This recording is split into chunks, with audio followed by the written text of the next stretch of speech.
Nous connaissons tous les verrues. Ce sont ces tumeurs bénignes de la peau. Elles peuvent être présentes sur notre visage, sur nos pieds ou encore sur nos mains. Mais de quoi s'agit-il réellement? La verrue est la manifestation clinique d'une infection virale à papillomavirus humain, que l'on appelle HPV. Il en existe de très nombreux types. On estime que cette infection virale concerne 7 à 10% de la population. Elle est davantage présente chez les enfants. La contamination se fait probablement de peau à peau ou par des surfaces contaminées. Nous accusons souvent les piscines publiques ou les vestiaires sportifs d'être des lieux de contamination. Certaines études montrent qu'il n'en est rien. Il existe également des verrues génitales à transmission sexuelle. La présence de petites érosions cutanées ou de microtraumatismes peut faciliter l'entrée du virus dans la peau. Il va cheminer jusqu'aux cellules dans lesquelles il va pénétrer et se dupliquer, formant alors un amas de cellules contaminées. L'ensemble constitue une tumeur bénigne pouvant avoir une morphologie différente en fonction des différentes zones anatomiques du corps.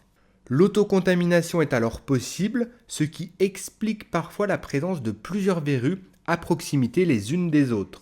Il est important de noter que les verrues ne sont pas graves et ne sont pas dangereuses.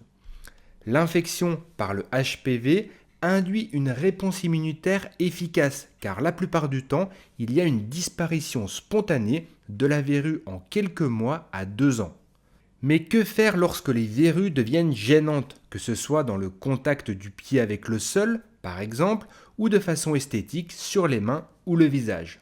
Tout d'abord, en cas de verrues importantes et diffuses, il convient de consulter, car elles peuvent mettre en évidence un syndrome d'immunodéficience, c'est-à-dire un système immunitaire qui ne fonctionne pas de façon optimale. Concernant le traitement curatif de la verrue, il existe de très nombreuses stratégies thérapeutiques qui doivent être envisagées au cas par votre dermatologue. L'objectif étant d'éliminer le maximum de cellules infectées pour faire disparaître définitivement la verrue. Il y a les stratégies chimiques avec notamment les vaselines salicylées, les préparations à base de collodion élastique ou encore les crayons de nitrate d'argent, etc. Il y a aussi les moyens physiques avec la cryothérapie via l'azote liquide ou encore le laser CO2 qui est très efficace mais parfois douloureux pendant quelques jours à quelques semaines. Étant donné l'aspect bénin des verrues, la chirurgie invasive reste rare et elle n'est envisagée qu'après échec des traitements précédents. Elle consiste en une exérèse de la tumeur bénigne, ce qui peut être douloureux et gênant, notamment au niveau des appuis plantaires.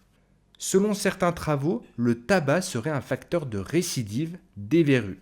Enfin, il y a également tous les remèdes de grand-mère qui sont très nombreux et avec des résultats parfois controversés. Je vous laisse partager les vôtres dans les commentaires de la vidéo. J'espère que ce contenu vous a plu. Si c'est le cas, mettez un pouce en l'air et abonnez-vous à la chaîne si ce n'est pas encore fait. Merci de votre écoute et de votre attention. À très bientôt sur Educa Santé.